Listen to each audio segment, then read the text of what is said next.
Hey everyone, it's JT. Welcome back to another episode of JT Talks Jobs. This is the show that teaches you everything that school didn't about job search and career growth and workplace issues. And I haven't been doing as many of these in 2021 because we're being extremely intentional. We want to make sure that we are having guests and doing topics that resonate deeply and that we can have meaningful discussions. And so I know that's going to be the case today because my returning guest, my partner in 2020, Stacey Lewis. Hey, Stacey. Hey, JT, how are you? First of all, I know it's April, March. Happy New Year. I know, right? That's what I'm saying. This was the first time we could get together and actually do a show because both of us have been a little bit busy, but it really was perfect timing. We've had back-to-back months that focus on minorities, right? And this month being Women's History Month. Right. And so we themed today talking about women finding their place, and grabbing their seat. We were coming up with all these ideas about talking about that, but really want to make this a deep dive discussion around what's happening for women and what they can do to get what they want. This is, I think, if ever there was a time for us to really step up and make things happen, it's now. I'd like to believe that we're really going to make some significant change. But you and I had a super healthy discussion prior to this about the fact that just because, the answer isn't to do it the way men do it per se. Right. We want to kind of take this conversation to a whole new level and give people today tips and tricks. Obviously, we're hoping that there are a lot of women here. But we're also hoping there's a lot of men here because we're going to talk about the power of the male ally and, how to leverage that and why we need all the men that are listening today. I'm so glad if you're here. We already know you're special because you realize that understanding this topic just makes you more valuable in the workplace, right? To understand that perspective. So thank you, everyone who's already here. You know how this works. Stacey and I are going to get into it, and then we're going to leave a ton of time at the end for Q&A. So I promise we're going to answer your questions. What you're going to want to do is put the word question in all caps and then list out your question, and then our amazing teammates are going to pull them for us so that Stacey and I can answer them for you. Does that sound good, everybody? All right. So Stacey, I'm going to flip it back to you really quick before we get started. You've been super busy in 2021. What's been going on in your world? Wow. First of all, not as busy as you, my girl. I've missed you, but I have been busy. HRInterrupted is just doing some great things. We just recently did a job cast with Indeed.com. Are you hearing some feedback?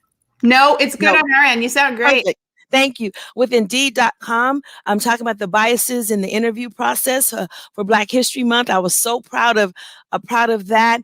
The book is coming along, so we're almost finished with the book. I'm just doing yesterday did the Global Hacking HR Global Summit, spoke about diversity, inclusion, equity and inclusion as it relates to insight to action. So just really out there amplifying the voice in the HR space. I'm passionate about our HR professionals and their impact in the workspace. And that's my life call. And I'm always going to be there. So thank you for that. And this one about women, you already know. I want to talk to my ladies. Let me see. Moment in time. So it's funny. I did a post on TikTok, I think last week maybe, and I asked women, it's Women's History Month. The reason that this was started was back in the 1800s, a group of women in New York City got together and protested the fact that their working conditions were horrific. And so that's what this month is about. But I said to women, what would you like to see change today? What's going on in the workplace? And wow, did I get the responses. And one of the first responses, which I shared to you that I want to get into is, women were saying, we'll get to the equal pay thing in a minute, team, but women were bringing up being talked over. And I went, oh, this is interesting. This is new. They said, I'm getting talked over. I'm being interrupted when I'm speaking. I don't know how to take that control back in the situation. I don't know what to do. And you and I got into such a deep dive discussion around this idea of amplifying your voice. So when you're coaching women, let's talk about that. What is this definition of amplifying your voice, and how does that help avoid this talking over situation?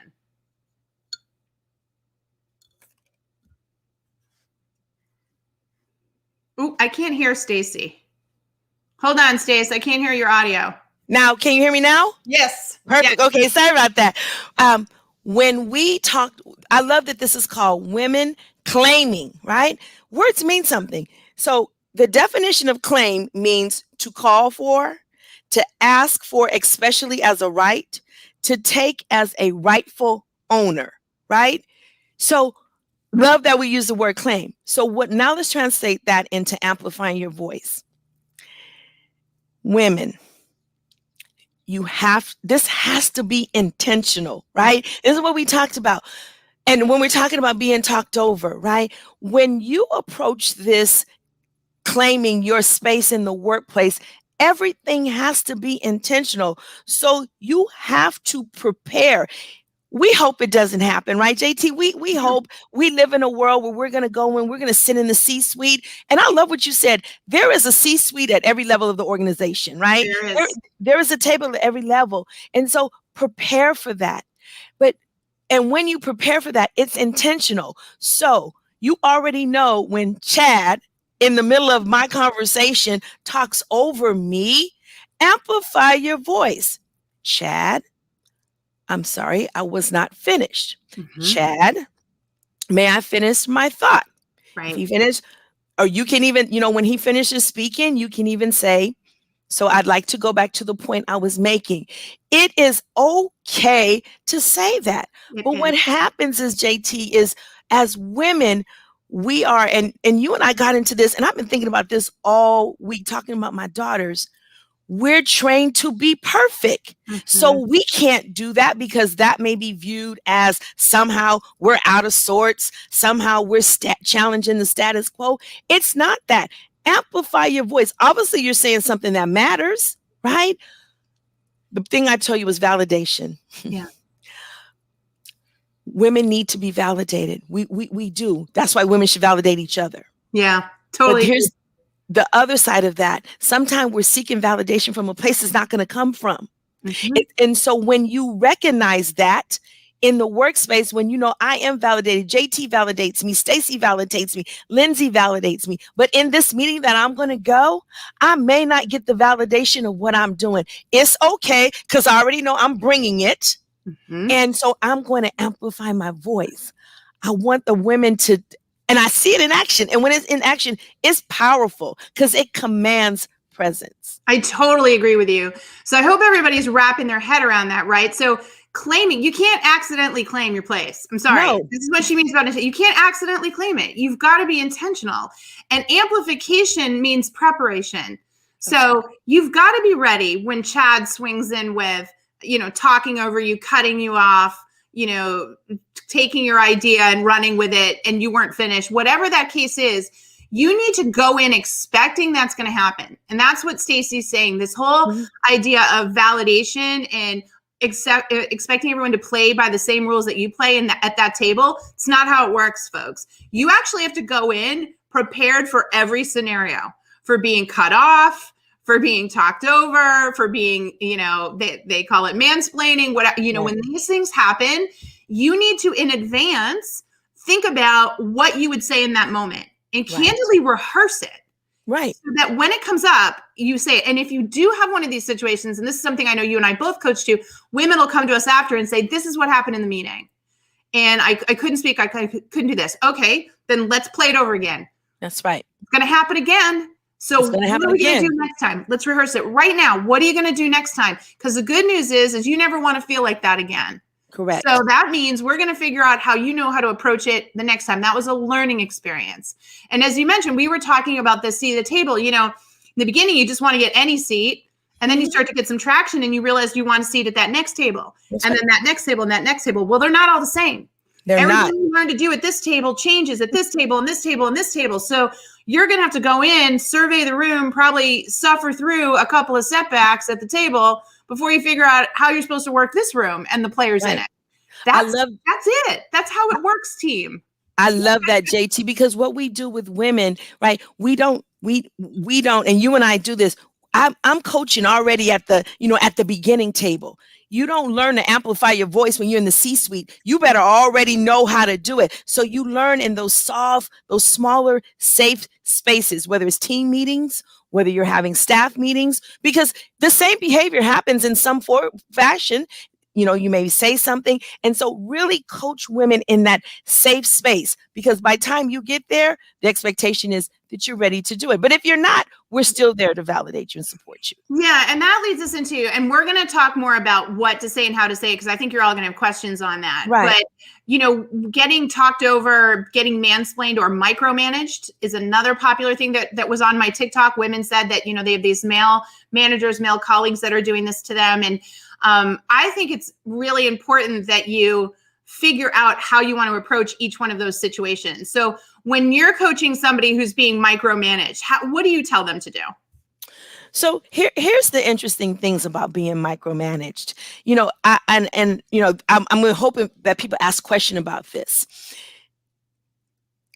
I would say sometimes it's how the person is receiving it. Okay. I want to be very honest about this, because it's so easy. It definitely happens. Okay. But sometimes it's easy to fall back to that. If maybe there's a behavior that is not taking place that may be substantiated or valid for the organization. Okay. I want to really say that, right?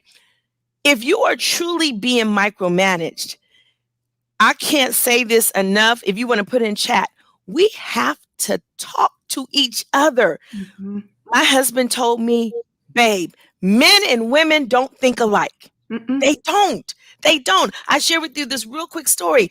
Married 10 years. I'm cooking, I'm cleaning, I'm taking care of him. I'm going crazy. And he's sitting there like, la, la, la. And I'm like, do you not see what I'm doing? I literally had a breakdown. He said, stop crying. Stop crying. He said, when people won't help, they ask. I'm looking at him. Are you crazy? You see me with these 3 kids. He said, men don't think like women. When we want help, we ask. Mm-hmm. When a person wants help, they ask. That has changed my marriage, my professional career, everything. We have to talk. So if your leader, especially a man, in your opinion, are you feeling, is micromanaging you, mansplaining you, knock on the door. Chad, let's use chat. Chad, I want to have a conversation with you, right? Yeah. See, the reason why we don't do that is because we don't want to be rejected. Yes. And we want Chad to say what we want to hear. Yes. Chad may not say what we want to hear. You can't control Chad, but what you can control is that, Chad, I'm continue to be challenger. I don't want to understand, what am I showing in my work behavior, in my deliverables that constantly allows you or wants you to maybe micromanage me or whatever the word is. Yeah. Totally get it. Like, Chad, help me understand. I'm feeling like you feel a lot of need to double check my work, explain a lot to me. I don't know if you realize it. I'm sure you don't mean it this way, but it's coming across like you don't trust me, and it's taking a lot of time away from me doing my job. Is there something I can do to alleviate your concerns so you don't have to do that? Because I know you're a busy person, right? So this is what we mean about figuring out your words, ladies, and finding your way to go in there and have that conversation and get heard. One of the things that we want to make clear, because you hear people say, well, a man wouldn't do it that way. There's a lot of tension going on about male and female, right? And they'll say, a man would never do it. Let's do it the way a man would. I don't want to do it the way men do it. No. I just want to make the communication better. So why am I going low? I want to go high here. I want to show them how we communicate and get someplace where everybody gets along, where we can figure out the styles together, which is why I love your advice, because we have to do this. We have to communicate if we're going to fix this stuff. Sitting here and just steaming over it and complaining over it is not going to do anything. We've got to step up and have the conversation. We have to. And JT, I love what you say. So, I just love you to death. You already know that. But I love when you're the conversation. And then when you have the conversation, you cannot be mad at Chad's response. That's right. You're responsible for you. And every time Chad does it, you go back and talk to Chad. At some point, Chad's not going to want you to come. He's going to change his behavior, or you're going to make a different decision. In that scenario that I gave you, right? I told my husband, so I put that to test. I put that example that says, so you're telling me every day if I ask you to help, you're going to help me. He said, I'm telling you that. I asked him the next day, help me with the kids, got the kids done. Put the child's coat on backwards. But you know what? I was glad he put the coat on. See, what happened with us as women, we'll ask for the help, and then we're going to want to correct the help. That's not, no. He put the child's coat on, right? And one of the things about the workplace is you and I were talking about how we show up. We want to, men do it this way. There's one thing that a woman does in the workplace better than no other. We know how to pivot, and we know how to pivot quickly. We know how, because we do that, right? And so a man, men don't do that. Women know how to pivot. We know how to pivot very, very quickly. So embrace what we bring to the workplace very well. Yeah. And that's just it. Ladies, we've got to do this. We've got to get better at choosing our words, walking through our scenarios, practicing, and as Stacey just said, pivoting. Because, Gary Vee actually says this. He goes, if you want to be happy, stop expecting anything from anyone. So true. Exactly what you said. You're going in to have that conversation with Chad, set the bar low. You're going in well rehearsed, but let's expect the worst. Let's expect that Chad's not going to get it, and you're going to walk out the door. And we're going to apologize in advance to all of our Chads that are following today. We just used the name, folks. Yeah, I love it. So, but you keep trying, like you said, and what's going to happen, either Chad's going to come around, or you're going to realize this probably isn't the right place for you, and maybe you're going to go find your next thing, right? Like, if we want these things in our life and our career, we've got to make them happen. We just can't wait around for it to happen to us. And then the other thing you and I talked about is, and then for every Chad, there's a Charles. Get that man ally. Like, I love when you get an ally in that space. Get a man in the workspace and say, hey, let me bounce some things off of you, right? Help, what are you seeing, right? Because they can maneuver for you, because you'll be in the meeting, and when you have that ally, they will turn as you and say, let's hear from JT. I've been in many of meetings where I've been the only, female, the only person of color, and I had an ally. Women, we got to be strategic. This has to be intentional. So you're having a meeting, everybody going to the meeting, right? Hey, listen, I might have some things to say. I'm going to speak it. Just look out for me, right? Many times say, let's hear what Stacey has to say. Again, as women, and I love my women, and you're going to have people write and say, but why do I have to do that? Why? Do you want your voice to be heard, right? Do you want your voice to be heard, or do you want to complain about how it was heard? Yeah, I mean, oh my gosh, I can say so much about this. So first of all, I love the male ally concept. We were talking about this. So I had one come to me, a complete introvert in the STEM field. And she said, all of my colleagues are male, and I can't get a word in edgewise at any of these meetings. And I just don't, it's almost like cars going 100 miles an hour around and you don't know how to get on to the on-ramp, right? So this is where I said to her, you need your Charles, right? You need your one or two allies, and say to them, I really want to share my opinion. I am shy. I'm struggling to find my way to insert myself in the conversation. Would you be willing to throw it my way, and ask my opinion so that I can start to speak? And when male allies are happy to do that, absolutely, they love it. And then a few times of you doing that, and you're in the loop. So ladies, this is what we mean about at the table and getting put into the rotation, the conversation rotation. You're going to need someone to throw you the ball, the talking stick, right? But a couple of times of that, and you drop your knowledge bombs, and all of a sudden you're going to be part of it. It's just how it works. So you have to have those strategic tools to do it. And the male allies thing is so important, but you can have female allies too. If you're just a shy person and you want to be able to speak up more, go get these allies and ask them to help you out. That's why, JT, I started the conversation, and you and I, women have to amplify other women. And it starts at that beginning table. I'm such an advocate of that, because we know, you and I both know. And so how are we taking that forward? How are we mentoring? How are we coaching? We're not male bashing. Let's you and I talked about it. We are not male bashing, but what we are doing is we're coaching and inspiring women to be strategic in the workplace, because men do that.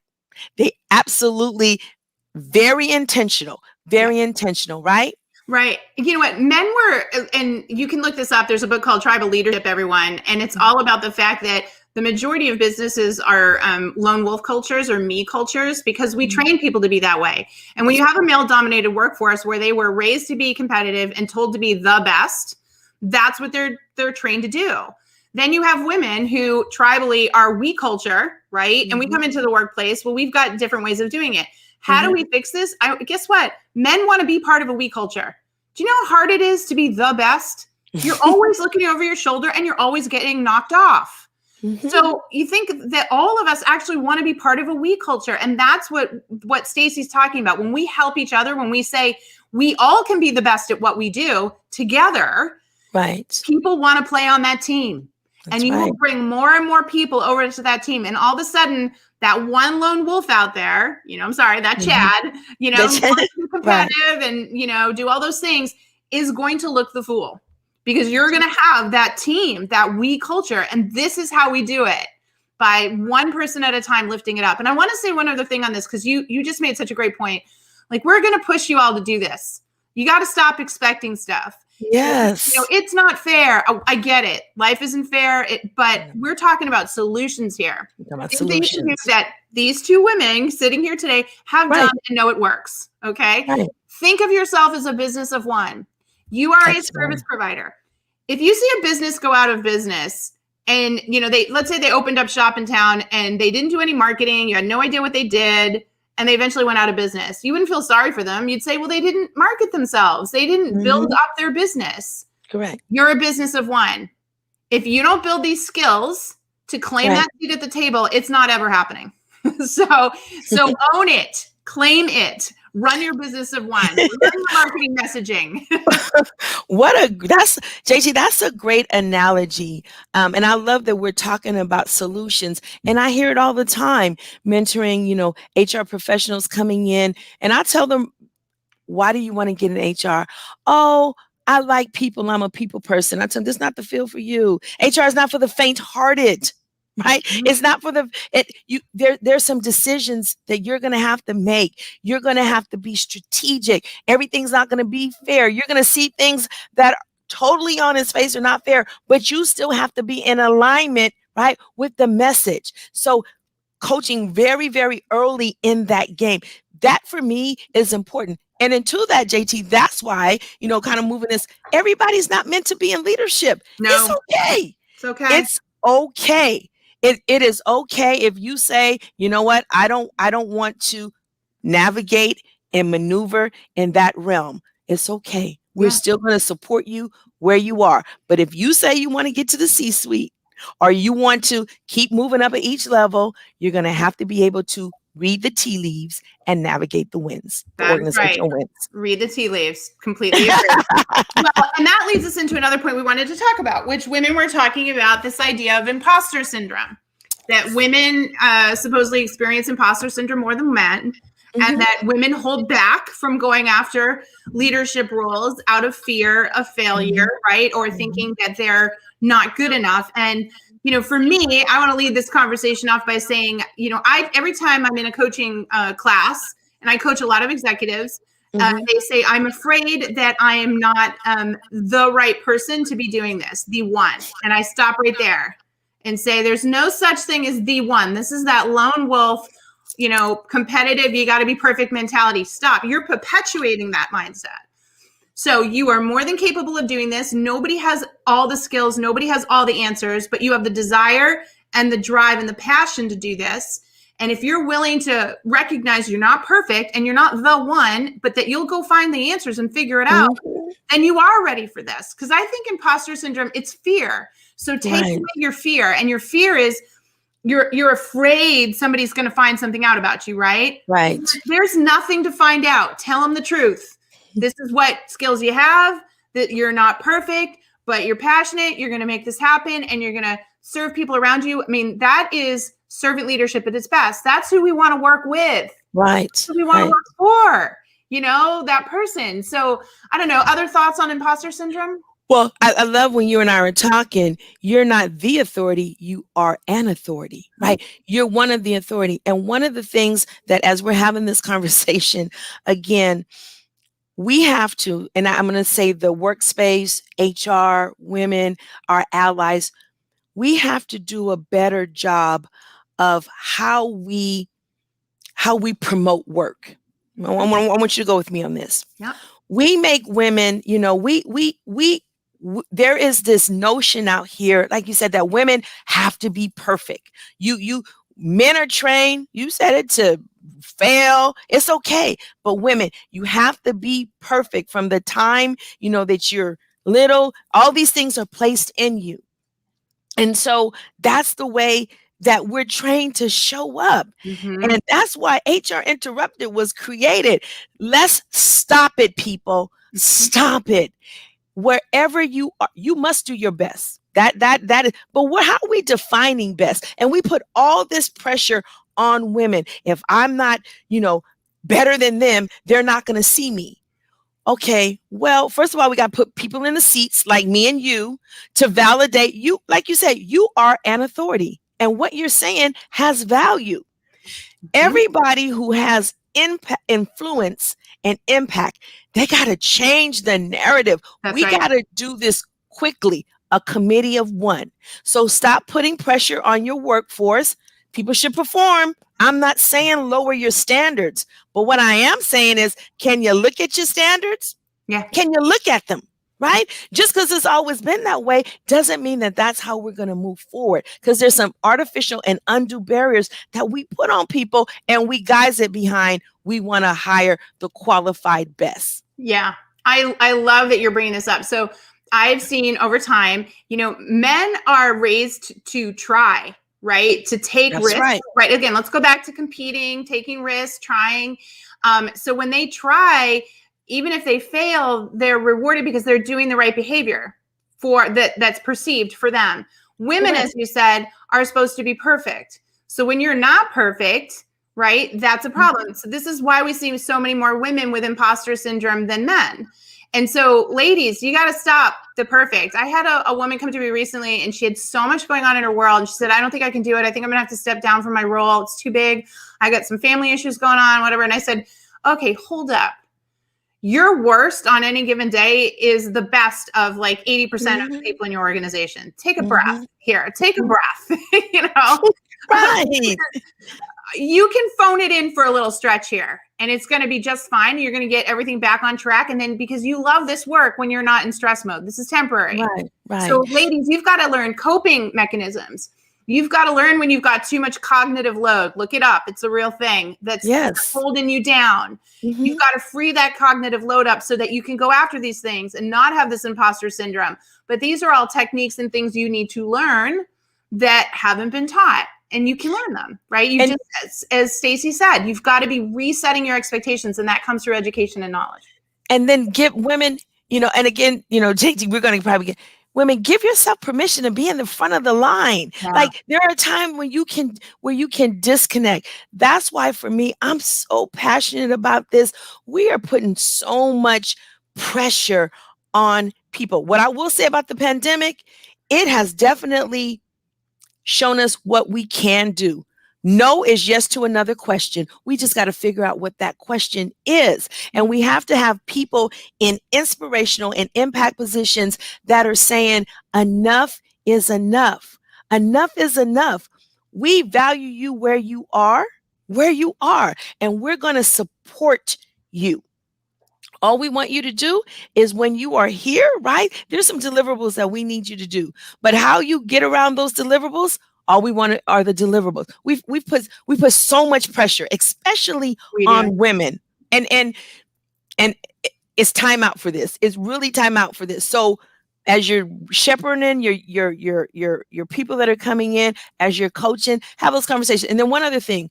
You said it, JT, people treat you how you allow them to treat you. Exactly. But no one wants to have the conversation. I don't want to be the one to go tell the leader X, Y, and Z, but you're having the conversation with your people on the side. Right. You're talking behind their back, so you can clearly have the conversation. You just don't want to have it with the person that needs to hear it. And you know why? Because we don't want to be rejected. It goes back to the conversation. We don't want to be rejected. If you're speaking truth to power, it doesn't matter because you said what you needed to say. You've given yourself permission to be in the front of the line. So you already tell yourself, it really doesn't matter how Stacey responds. I need for her to know X, Y, and Z. That's what we need to continue to empower women. Well, and I don't know about you, but through my whole career, when I needed to have those tough conversations, let's go back to allies. I didn't just go have a talk with my peers and kind of, vent. Right. I went to people in leadership roles and said, I'm struggling with this leader or this problem. How would you handle this? I respect where you're at in your career. Walk me through what I've got to do because I'll do it.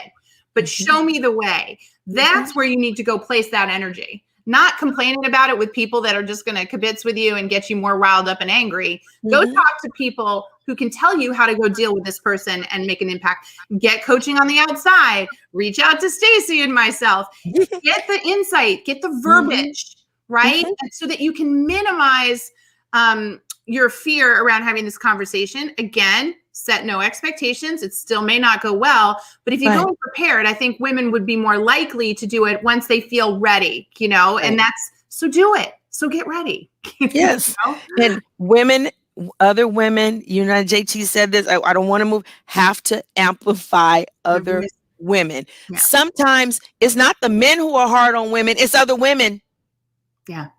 I totally agree with you. And you know what's really funny is as I climbed my career, so first of all, you're clawing your way to get, recognition and success because you're being raised in this competitive lone wolf culture, right? And then somewhere along the line, I could feel I hated it. I was like, gosh, this is so corporate America, really competitive, and this just feels wrong, So I had to make the fundamental switch to, no, I want to be we culture, and came across this book, Tribal Leadership, which changed me for my life. It changed how I led. It changed how I built relationships with my coworkers, because then I realized it comes from a place of abundance.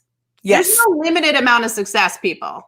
No. You're getting success. You're not taking it from someone else. That's right. This is what we've all been taught, and it's absolutely wrong, right? We all can just keep having more and more and more success together, and we'll all have more success together if we amplify each other. Amplify and amplify people where they are. Yeah. See, where they are, not where you think they should be, not where you want them to be, not where you've told them they are and they're not.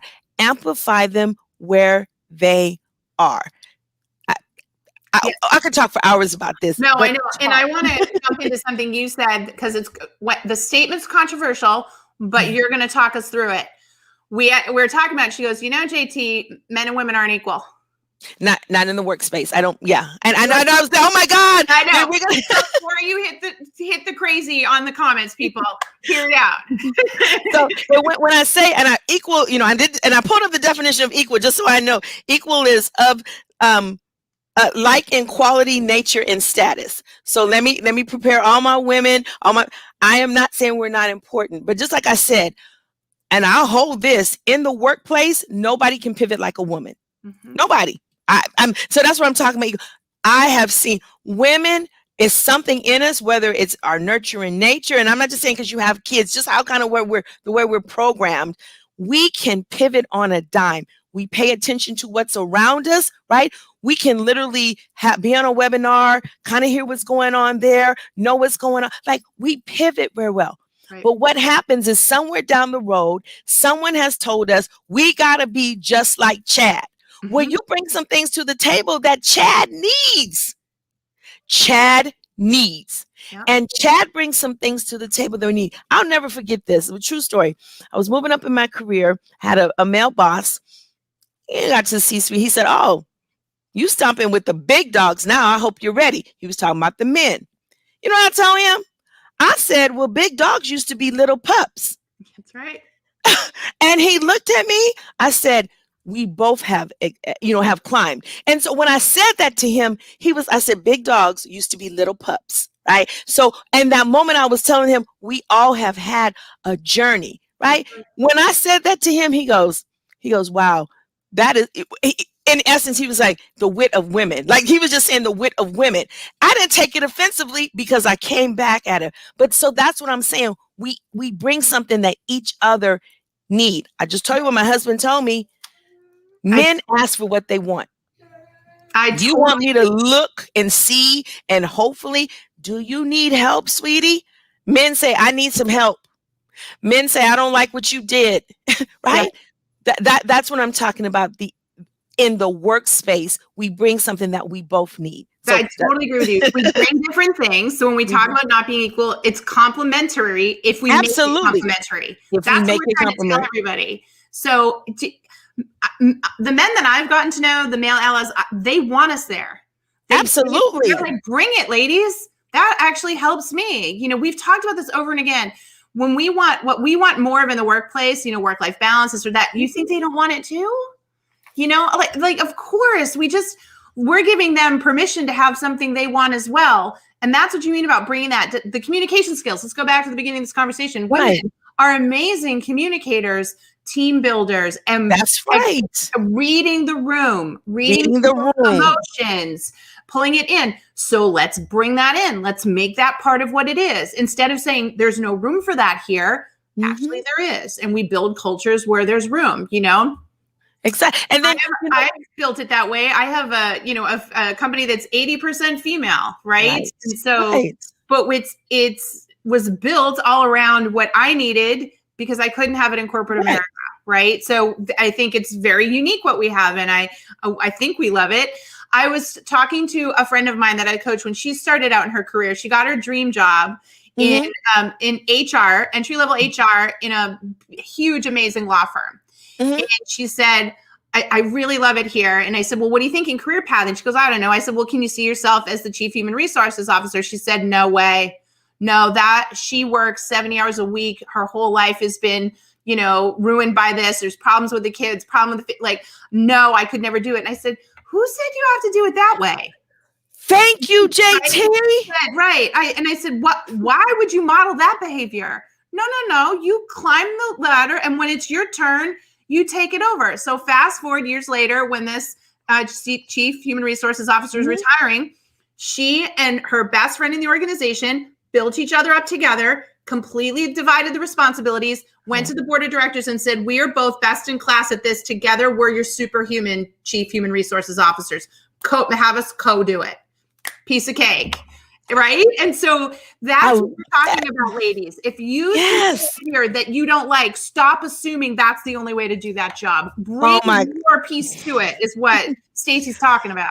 JT, if I was next to you, I would just hug. Well, we're in the pandemic. I would just hug you so much because I just not too long had this conversation. Real quick, we had an executive position open, and one of the candidates approached me and said, I have small children right now. I want to focus on my family. I applauded her, right? Because that is your most important job. She said, and so I can't meet the requirements of the job right now. So I went and I talked to our leaders. Well, there's a lot of travel. They have to go X, Y, and Z 4 times a month. You know what I said? I said, who says that? Who said that? They have a team, right? We do what we do because we've always done that. Right. So if we're really going to amplify, and especially women in the workspace, why does she have to travel to Istanbul 4 times a year? Maybe she just goes for the weightier matter meetings. And then the team goes. But you have to have voices like mine and like yours, who's in the C-suite or whatever seat you are at the table at your level, to say, hey, listen, let's pivot. That's why women pivot. And let's look at this holistically. Love that. I love it. Oh my gosh. Okay, we're going to stop and take questions, folks. So now's the time to put your questions in there and share with us. To reset the room, we're talking about how women can claim their place in the workspace in 2021. Really talking about approaching it differently, leveraging your strengths, building up allies with males, raising each other up with women. Hopefully this stuff is all starting to resonate with everyone. I can't wait to see what we've got for questions here. So let me bring that up. I need to actually bring that document up. So while we're doing that, you need to fill the airtime, Stacey. I forgot to bring it up because I got too involved. No, that's okay. I love, and again, that last statement is, for all of the HR, thought leaders that are out there, let's really, and I'm not saying that we're not doing it, but just let's really challenge the status quo. The workspace has changed so much, and what got us here is not going to get us there.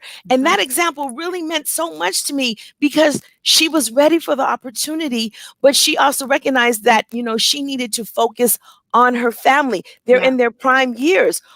Why does she have to choose? It's life work integration. Right. It's the integration. And so she can go to the weightier matters, meetings, she can prepare for that, and she can still elevate in her career. Yeah. And it was just a conversation with the leader saying, and you know what? They appreciated the conversation. We never thought of that. No. HR, and how brave of her to ask. right? How brave of her to ask, because you're not going to get it if you don't ask, folks. Like, had she not asked you and had a leader who was willing to go to senior leadership, that wouldn't have happened. But this is what we're talking about. We all play a role in making this happen right now. That's right. Absolutely. So our first question is, you're both talking about women being micromanaged by men, but what happens when women micromanage women? Any suggestions? Ooh, that's a good one. Yeah, we got to help each other out. What do you think about that?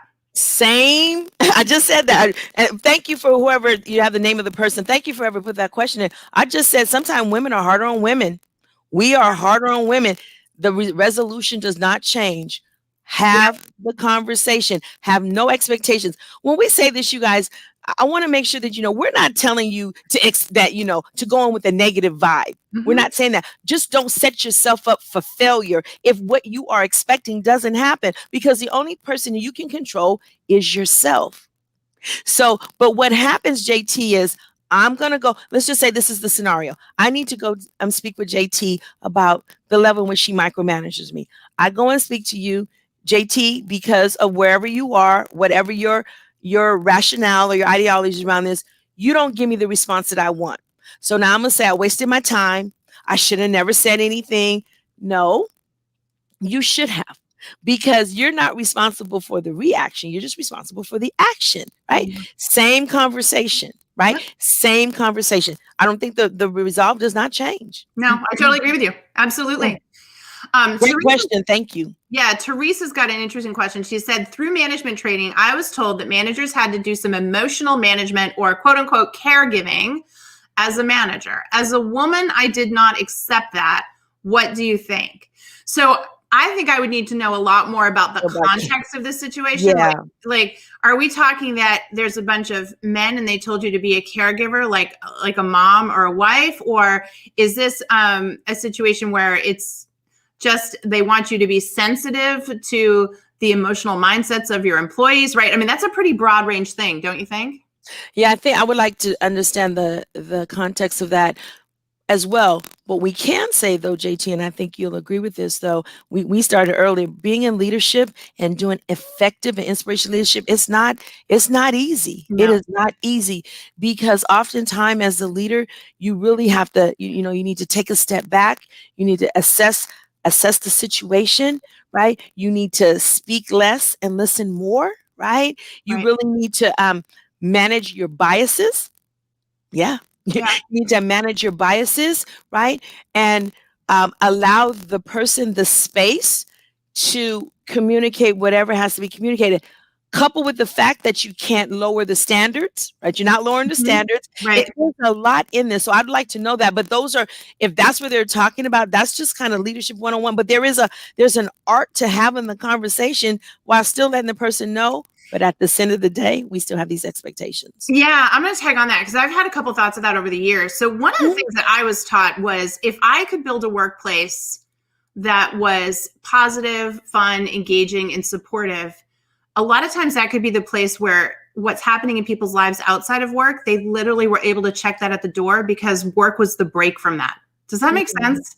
Makes sense. And so when someone introduced that idea to me, they said, if you make work like such a fun and safe place where they know they're walking out the door and nobody's talking behind their back, right? Or no, they're not worried about their performance. Like literally they can come in and be their best self. They tend to not want to bring that emotional baggage or challenge to work because they just want to break from it. And I never thought about it that way, but I thought, wow, that actually makes a lot of sense. That makes sense. That being said, we human beings have emotions and they come to work and they come to work. Right. And we sit there and tell everybody, bring your whole selves to work. Well, you're going to come sometime and have an off day or have things going on in your life. And I think you're right. We can't compromise on getting the work done, but I do think we can build environments where we can recognize and support people when they're going through something, right? But also structure it so they can get back on track. So, I don't know, as we've talked about that a lot, it's not easy, right? I just don't think you can tell people, no, don't break your emotions to work, and no, we're not going to, care about you. Right. But I also think that if you can create work as a really positive place, it helps them maybe lessen that emotional load. I don't know. What do you think? People want to know that they matter. Mm-hmm. People want to know that that's the bottom line. In people ask what's the success formula in work? People want to know that they matter What's important to them is important to you, and you care. When people know that they matter, you're going to get the best out of them. Right. What does that look like? And we'll go back to the beginning of this. JT, everybody listen, we have to talk to each other. Yeah. We got on these phones, we texting, we have Instagram. We've lost the compassion of, listen to me. I tell you this true story. Had a manager come to me. I'm going to use your name because I want to fire JT. Mm-hmm. Okay. Why do you want to fire JT? She is not performing. She used to be a good performer. Over the last 4 months or 5 months or so, she is not performing well. First question. Have you asked her what's going on? No, I don't have time for that. I pay people. Have you asked her before you come in my office in HR that you want to fire her? Ask her. She had a terminally ill child. That's going to change the trajectory of anybody, right? Talk to people. So we were able to give some resources, but that's what I'm saying. We've lost the art of just, and this is so simple, JT, but it's here. Yeah. Good morning. How are you? And really mean, how are you doing? Right. I can sense that something is going on, but we don't want to get emotional. And I'm not telling you managers take on the load of your whole workforce, but people should know that you at least recognize that there's something different about them. Yeah. We tell them when they're doing something wrong, we're on that immediately. How about when you're doing something right or when they just need to settle? Yeah. No, I so agree. I could tell you stories about that to no end and about how that's helped me. You know, we've had that environment at my company, and it'll be 6 years ago this May when my dad passed away. But the 2 years leading up to his death were very painful, lung cancer, and I was heavily involved in that as the oldest child. And on the day that I got the call that knew it was pretty much the end, I knew I had to leave the company and go care for him. And my team sat me down and said the 3 most powerful words ever: we got this. We got this. Oh, we got this. You don't get that, I don't believe, if you don't treat people in the way that they want to treat you back. So the fact that my team cared enough to let me go do that meant, like, will forever mean the world to me, right? So I say that to leaders out there because I know you don't want to take on the burden, but someday you're going to need them to take the burden on. That's right. So keep that in mind. So that leads into a question from Chanel. Chanel's saying, tips for female employees who struggle with mental health issues if it's hard to deliver top performance. So I want to talk about that because I think a lot of women, we're talking about claiming a seat. Yes. A lot of women think they're not perfect, mental health issues, physical ailments, whatever, and they disqualify themselves from any type of meaningful career because of that exact example. And yet I don't think you should. I think you should figure out what you want to do. And I think it actually can help you quite a bit to be in a more meaningful work environment. But I think I know what your answer is going to be, right? It's about the communication. It's about it. Everything stems back to the communication. Oftentimes, leaders, we contribute maybe difficult employees or bad behavior to, they just don't want to work. That's not everybody's situation. That's why I told that manager, did you ask JT what is wrong? This is a high potential, high performing individual, and you've seen a drastic decline. Right? And so even with, and we need to do a better job of really addressing mental health in the workspace. And statistics show I was in one out of every 3 individuals have some form of, and I want to say mental, concern. So conversation, again, we got to create a space where people can come in and talk. You come in and say, today is not a good day. Yeah. Today is not a good day.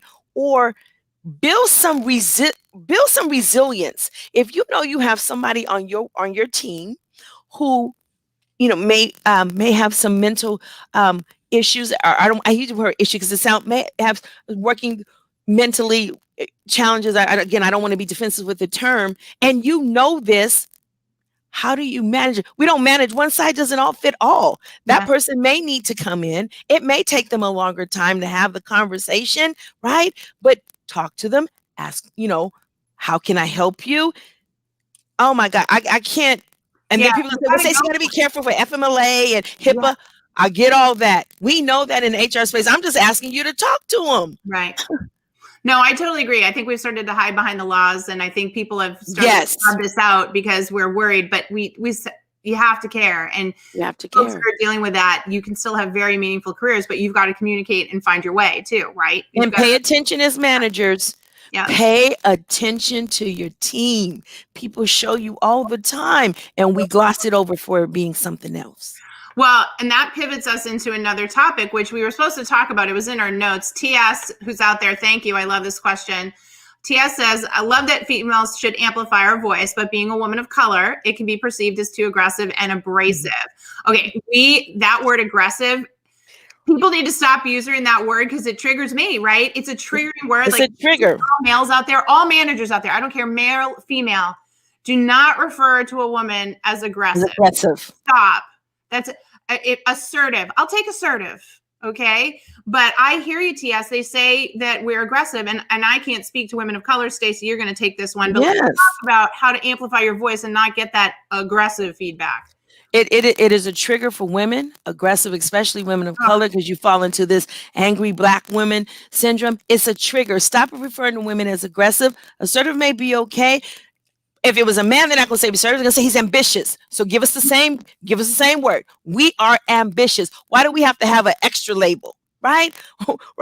And then, as I shared with you this week, I had 2 managing up conversations where a teammate, person came to me and said, I need to have a conversation. Both of the people that they had to have a conversation with were women of color, because both of the team is saying that they're aggressive. I told them, do not approach her and say she's aggressive. And I simply said, if she were a male, would you go to her and say that the team is saying that she's aggressive?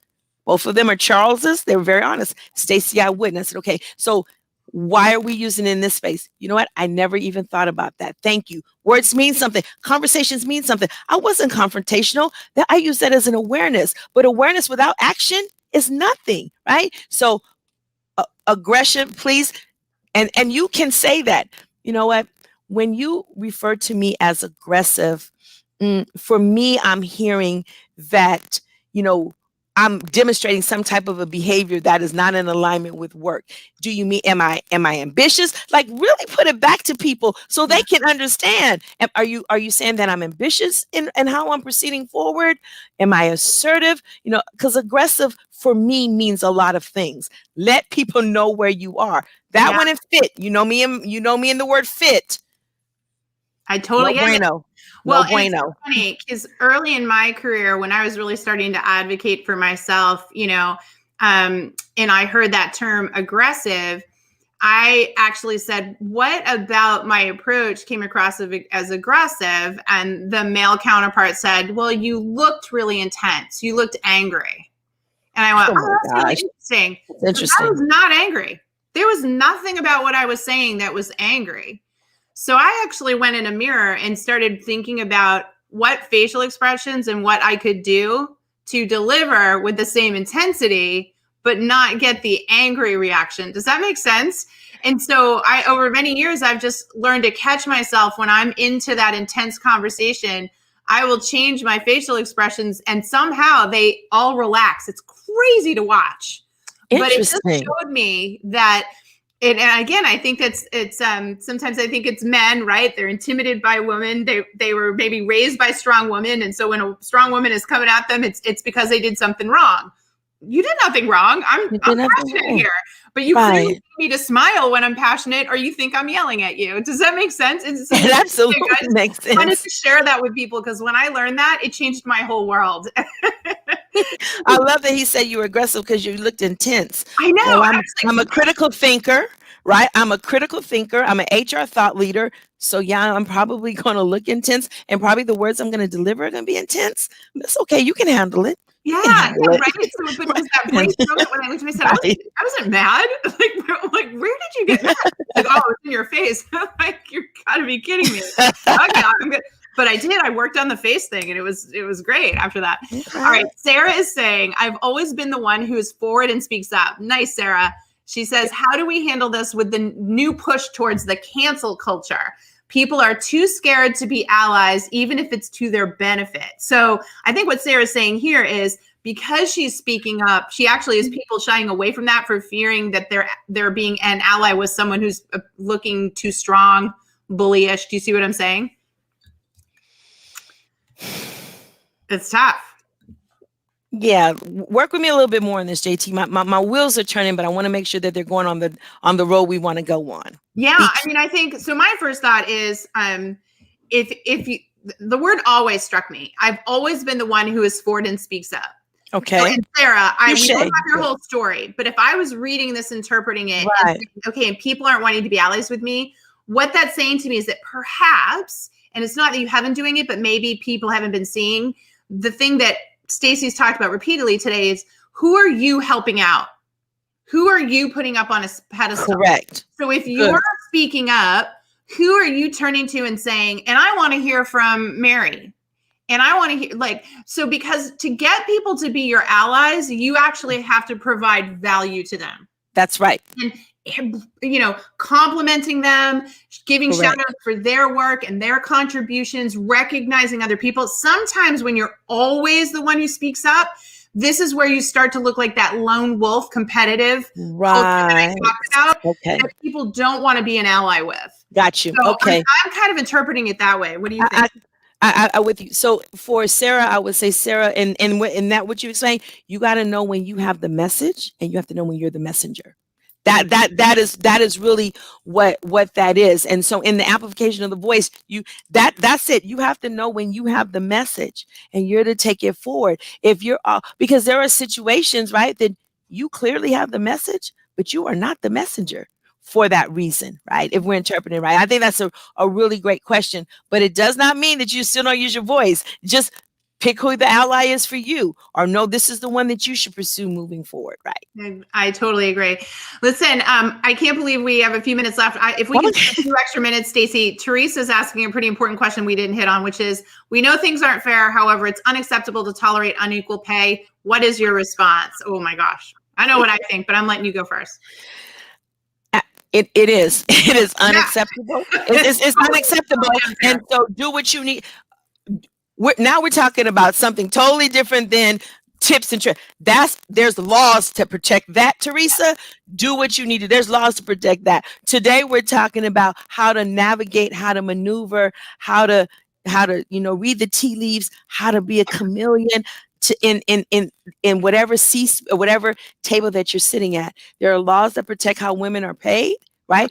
Equity laws, and amplify your voice in that space. I've looked at my paycheck, don't shy away from that, right? Because we want to lump everything together. Yeah. There's laws that protect things of that nature, and utilize that to your situation. I literally had a woman come to me this week and say, I've been at my company 8 years. My peer's been here 4 years. I have more education than him. He just got a promotion to the same level as me, but I know for a fact he got paid more than me. What do I do? And my simple answer was, I want you to sit down and talk about what you got hired to do and make list number one. Mm-hmm. List number two is all the additional things you've taken on since, right? Mm-hmm. And then, list number three is where you want to go with your career in the company. And then I want you to go sit and have a meeting. You've said it repeatedly today, communication. Yes. Say to your boss, hey, I really want to have a career conversation with you. I want to make more money here. I want to make the same kind of money that, my counterpart just got a raise. That's right. So I inventoried my skills. This is what I was hired to do. These are all the additional things I'm taking on. And here's where I see my career going. Can you tell me what I'm missing? Because I'd really like to earn that additional money too. Mm-hmm. So what we're doing there is documenting, sticking to the facts, staying calm and logical, mm-hmm. but pointing out, help me understand what's missing. And let them now on the boss to give the valid reasons why that person deserves more. There may actually be a reason that we don't know about. That's right. But let's find out first. And if your boss can't do that and can't give you a good reason why you're not going to make more money, now to Stacey's point, we've got some talking to HR to do, right? Absolutely. More likely they're going to say, give you the reason or say, no, you're right or whatever. And I know people say, again, women, we're like, why do we have to do this? I know it stinks, but do it. Because every time we do it, we teach somebody not to do it to us again. So correct. We have to do it to change how people think about it so that it stops. I don't know. That's my thought on it. JT, here's what I'm going to end with to what you said. It stinks and women have to do it. Ladies, walk away with this. It is what it is until it's not. That's right. It is what it is until it's not. And the is and not is the JTs of the world, the Stacys of the world, all the individuals who are honored and blessed to sit in a seat of inspiration. And we're knocking the doors down on the background. Hold us up, hold our backs up. We're kicking it in. But until then, it is what it is. And we're helping you manage the is what it is until we get to it's not. Yeah. Beautifully said. Oh, where does an hour go with you? I missed you so much. And I missed you so much. Last comment of the day, Alyssa, thank you so much. Alyssa says, not a question. I just want to thank you both so much for being badass women and holding this session. Well, thank you, Alyssa. Thank you, Alyssa. All right, Stacey, remind everybody where they should go find you. Stacey Lewis on all social media platforms at HRInterrupted. And then my LinkedIn, my link. Listen, JT, I got to do better on this. You help me. My LinkedIn is Stacey Lewis with all these things behind it. I get so many requests on LinkedIn, you guys, but I'm really accepting. People are reaching out to me, and I want to make a commitment to respond. But at HRInterrupted, JT and I are going to be back. JT, thank you. For those of you all who are out there, I'm going to just put a plug in, not that you need it. This is one of the baddest girls in the game. This is one of the baddest girls in the game. She's sound with her knowledge. She's blowing up the business world. So for all you women who want to see how it's done, you have an example in front of you. And oftentimes we say we don't see it. You're seeing it in front of you. Learn from the best. Oh, I love you so much. But right back at you, right? Folks, I hope you see the example. We're here to help each other. That's what Stacey and I are here to do. Go find your female allies, your male allies, and let's make this stuff happen, all right? And I promise, Stacey's going to be back on next month. She's stuck. She's got to come back. It's not optional. We'll get her, I promise. Folks, and be kind. She gets inundated after these sessions, so please connect with her on LinkedIn. Please connect with her on Instagram. Right? And she will get to you. But, she's also got that day job thing. So, awesome. All right, team. Until next time, right? Be good. Be safe. Happy Women's History Month. And we'll see you soon. And be kind. That's right.